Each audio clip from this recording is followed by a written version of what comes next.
Hello guys, स्वागत है आप सभी का आपके अपने सुपर एजुकेशन यूट्यूब चैनल पर।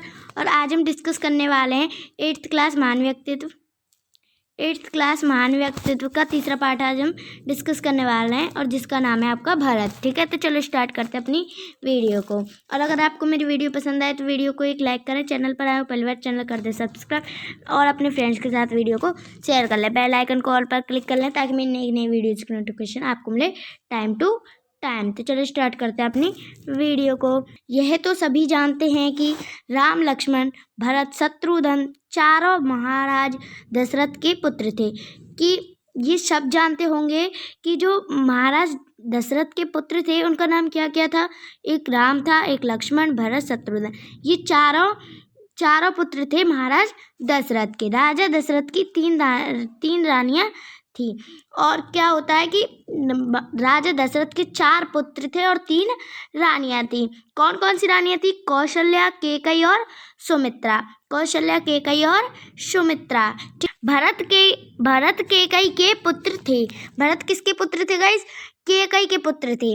भरत केकई के पुत्र थे। केकई के कहने पर रामचंद्र वन भेजे गए। रामचंद्र के वन जाने के पश्चात राजा दशरथ की मृत्यु हो गई। उसी समय क्या होता है, भरत बुलाए गए। भरत उस समय अपने नाना के यहाँ थे। तो अब मैं आपको समझा देती हूँ कि महाराज दशरथ के 4 पुत्र थे, राम, लक्ष्मण, भरत और शत्रुघ्न। राजा दशरथ की 3 रानियां थी। कौन कौन सी? कौशल्या, केकई और सुमित्रा। आगे चलते हैं। भरत केकई के पुत्र थे। भरत किसके पुत्र थे? केकई के पुत्र थे। ठीक है, और आगे है आपका केकई के कहने पर रामचंद्र वन भेजे गए। आप सब जानते होंगे कि रामचंद्र किसके कहने पर वन भेजे गए? केकई के कहने पर। केकई यानी कि भरत के माँ के कहने पर रामचंद्र वन भेजे गए। रामचंद्र के वन जाने के पश्चात दशरथ की मृत्यु हो गई। रामचंद्र के वन जाने के पश्चात क्या होता है कि दशरथ की हो गई मृत्यु। तो उसी समय क्या होता है कि भरत बुलाए गए। भरत उस समय कहाँ थे गए? भरत उस समय अपने नाना के यहाँ थे। तो जब दशरथ की मृत्यु हो गई थी, रामचंद्र को वन भेज दिया गया था, तो भरत वहाँ से बुलाए गए नाना के यहाँ से। जब उन्होंने सुना कि राम को वन भेजने में उनकी माता का हाथ है, जब उन्होंने सुना कि राम को वन भेजने में किसका हाथ है? उनकी माता का, तो वह बहुत दुखी हुए। उन्होंने यह सोचा कि लोग सोचेंगे कि सिंहासन के लालच में भरत भी इनमें मिल रहे होंगे, यद्यपि उनकी यह संख्या निर्मूल थी। आगे दशरथ के अंतिम संस्कार संबंधित कार्य के बाद लोगों ने उनसे अनुरोध किया कि राजा दशरथ की प्राण त्यागते समय यही आज्ञा थी कि आप अयोध्या के राजा बने, इसलिए राजकाज संभालिए और प्रजा का इस प्रकार पालन कीजिए वे सुखी हो। मुनियों ने, विद्वानों ने, रानियों ने उन्हें समझाया, परंतु भरत नैतिक दृष्टि से इसे बहुत अनुचित समझते थे। सिंहासन का अधिकार सबसे बड़े पुत्र का होता है। राम सबसे बड़े थे, उन्हें वन में भी दूसरा उनका सिंहासन हड़प लें। यह कैसे हो सकता है कि राजा दशरथ की प्राण त्यागते समय यही आज्ञा थी कि भरत तो राजा बना दिया जाए, और इसलिए राजकाज संभालिए, इस प्रकार पालन कीजिए प्रजा का कि वे सुखी हो जाएं। मुनियों ने, विद्वानों ने, रानियों ने बहुत समझाया, लेकिन भरत ने किसी की बात नहीं मानी। भरत नैतिक दृष्टि से इसे बहुत अनुचित समझते थे, क्योंकि उन्हें पता था कि सिंहासन का अधिकार सबसे बड़े पुत्र को होता है। सिंहासन का अधिकार सबसे बड़े पुत्र को होता है, और उन्हें वनवास भेजकर दूसरा उनका सिंहासन हड़प ली, यह कैसे हो सकता है। आगे सब लोगों ने यह भी समझाया कि यह तो पिता की आज्ञा है, इसका पालन करना चाहिए। भरत को सबने समझाया कि यह पिता की आज्ञा है, इसका पालन करना चाहिए। ऐसी अवस्था में सिंहासन पर बैठना अन्याय नहीं समझना चाहिए, किंतु भरत ने उन लोगों की बात नहीं मानी। सबने समझाया कि ऐसी अवस्था में सिंहासन पर अगर आप बैठ भी जाओगी तो कोई अन्याय नहीं है, लेकिन भरत ने क्या किया? उन लोगों कोई की बात नहीं सुनी।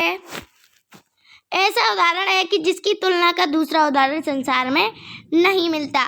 भरत ऐसे उदाहरण हैं जिनकी तुलना का दूसरा उदाहरण संसार में मिलता नहीं है। राम ने कहा, पिताजी की आज्ञा से तुम राज्य पर शासन करो।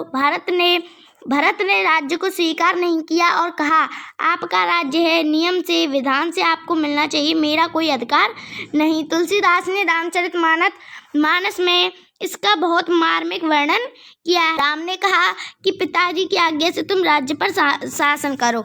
राम ने कहा कि पिताजी की आज्ञा है तो तुम राज्य पर शासन करो, लेकिन भरत ने राज्य को स्वीकार नहीं किया। भरत ने कहा कि आपका राज्य है, नियम से भी आपका राज्य है, विधान से भी आपका राज्य है और आपको ही मिलना चाहिए, मेरा कोई अधिकार नहीं है। तुलसीदास ने रामचरितमानस में इसका बहुत मार्मिक वर्णन किया। भरत के अनुनय विनय के साथ लोगों ने भी रामचंद्र को बहुत समझाया, किंतु वह अपनी बात पर अटल रहे। अंत में जब राम किसी प्रकार ना माने तो भरत ने यह आज्ञा मांगी कि आपकी खड़ाऊ सिंहासन पर रखकर राज्य के दायित्वों का निर्वहन करूंगा, राज्य आपका ही रहेगा, मैं आपका प्रतिनिधि रहूंगा। रामचंद्र जी किसी भी प्रकार से नहीं माने तो क्या हुआ कि भरत ने आज्ञा मांगी उनसे कि मैं आपकी खड़ाऊ रखकर राज्य के दायित्वों का निर्वहन करूंगा। मतलब आपकी जो खड़ाऊ हैं उन्हें मैं सिंहासन पर रखकर आपके दायित्वों का निर्वहन करूंगा, राज्य के दायित्वों का निर्वहन करूंगा, लेकिन राज्य आपका ही रहेगा, मैं आपका प्रतिनिधि रहूंगा। ठीक है, आगे है, भरत अयोध्या लौट आए। वहां उन्होंने सिंहासन पर राम की खड़ाऊ रखी और अपना रहन सहन तपस्वी के समान रखकर 14 वर्षों तक राजकाज संभाला। इतने दिनों तक उन्होंने बड़े विवेक, न्याय और धर्म से कार्य किया। यानी कि भरत अयोध्या लौट आए और वहाँ उन्होंने क्या किया, जो रामचंद्र जी की खड़ाऊ थी उनको वो ले आए, उनको सिंहासन पर रख दिया और रहन सहन तपस्वी की तरह रहन सहन करने लगे।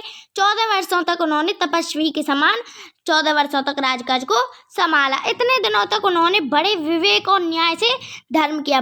अभ्यास पे आ गए हैं अब आप। अभ्यास में आपको क्या करना है, क्वेश्चन आंसरों के उत्तर देने हैं। निम्नलिखित प्रश्नों के उत्तर दीजिए। तो पहला क्वेश्चन क्या कह रहा है आपका, भरत कौन थे, पिता की मृत्यु के समय वे कहाँ थे। भरत कौन थे और पिता की मृत्यु के समय वे कहाँ थे। तो मैं आपको बता देती हूँ इसका आंसर क्या है।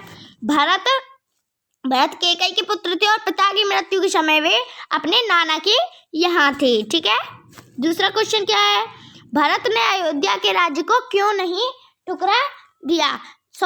भरत ने अयोध्या के राज्य को क्यों ठुकरा दिया। तो इसका आंसर गाइस, जब उन्होंने सुना कि राम को वन भेजने में उनकी माता का हाथ है तो वह बहुत दुखी हो गए। जब उन्होंने यह सुना कि चंद्र जी को वन भेजने में उनकी माता कैकई का हाथ है तो वह बहुत दुखी हो गए। उन्होंने सोचा कि लोग सोचेंगे कि सिंहासन के लालच में भरत भी इनमें मिले रहे होंगे, यद्यपि उनकी यह संख्या निर्मूल थी, उनकी इस संख्या का कोई मोल नहीं था। ठीक है, नेक्स्ट है, भरत ने राज्य को किस शर्त पर स्वीकार किया। तीसरा क्वेश्चन आपका, भरत ने राज्य को किस शर्त पर स्वीकार किया। आंसर देखते हैं इसका, भरत ने राज्य को किस शर्त पर स्वीकार किया। तो इसका आंसर है गाइस, भरत के अनुनय विनय के साथ लोगों ने भी रामचंद्र को बहुत समझाया, किंतु वह अपनी बात पर अटल रहे। अंत में जब राम किसी प्रकार नहीं माने तो भरत ने यह आज्ञा मांगी कि आपकी खड़ाऊ सिंहासन पर रखकर राज्य के दायित्वों का निर्वहन करूंगा, राज्य आपका ही रहेगा, मैं आपका प्रतिनिधि रहूंगा। ठीक है, अब चौथा क्वेश्चन आपका लास्ट क्वेश्चन रह गया है, भरत की चारित्रिक विशेषताओं का वर्णन कीजिए। हमें क्या करना है, भरत की चारित्रिक विशेषताओं का वर्णन करना है। तो इसका आंसर है गाइस, भरत के जैसा उदाहरण जिसकी तुलना में दूसरा उदाहरण संसार में नहीं मिल सकता। और भरत अपने बड़े भाई राम के प्रिय भक्त थे। बड़े भाई राम के वह पूरी आज्ञाओं का पालन करते थे। और ये आपका आंसर हो गया। ठीक है, आज की वीडियो में हमने क्या क्या डिस्कस किया गाइस। आज की वीडियो में हमने पार्ट 3 को आज पूरा डिस्कस किया और उसके क्वेश्चन आंसरों को भी आज हमने डिस्कस किया। क्या अगर आपको मेरी वीडियो पसंद आई हो तो वीडियो को एक लाइक करें, चैनल पर आए हो पहली बार चैनल कर दे सब्सक्राइब की साइड में बेल आइकन का ऑप्शन होगा, उसे ऑल पर क्लिक कर लें ताकि मेरी नई वीडियो की नोटिफिकेशन आपको मिले टाइम टू टाइम। अपने फ्रेंड्स के साथ वीडियो को शेयर कर लें। आज के लिए बस इतना ही, कल मिलेंगे नेक्स्ट वीडियो में, तब तक के लिए गुड बाय।